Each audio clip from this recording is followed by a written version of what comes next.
المواطن مثلينا ما عادش في يفعل باقات. يعني كنا نفعل نحن طلاب بجامعات.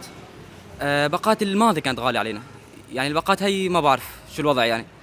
حتى الراوتر يعني وضعه صعب كمان. وضعيف بشكل عام يعني. وضع الكهرباء صعب كمان، ما بعرف يعني شو بدي اقول لك. هلا بالوقت الحالي اكيد ما في مبرر، لانه شفتي الوضع الاقتصادي كثير سيء. يعني اليوم الرواتب، ارتفاع الكهرباء وارتفاع هلا الباقات، المواطن ابدا يعني صار عبء عليه زياده. صح، هو في شغلات رخصت بس ابدا ما في مبرر لهذا الشيء هلا. نحن دخلنا المواطن يعني جمعيتي انا 200,000 بعبي فيها باقه، وكيف باكل وكيف بشرب؟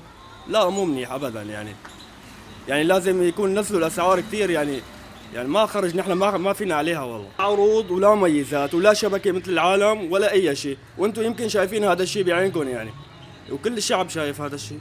مو شيء مو مقبول يعني، لا شبكه ولا تغطيه ولا اسعار. يعني الوضع صعب شوي، عرفت كيف؟ والباقات هيك كثير غالية، يعني حتى المكالمات كلها غالية، عرفت كيف؟ يعني صعب شوي.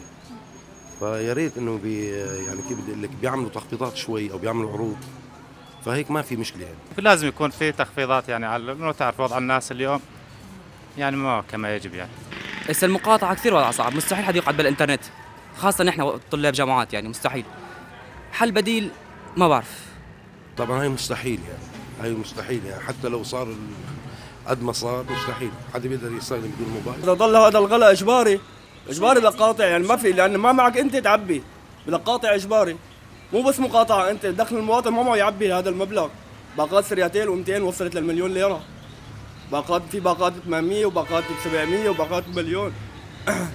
يعني فعلا يعني لازم العالم تقاطع، يا اما الشركتين يخففوا اسعار الباقات والاتصالات.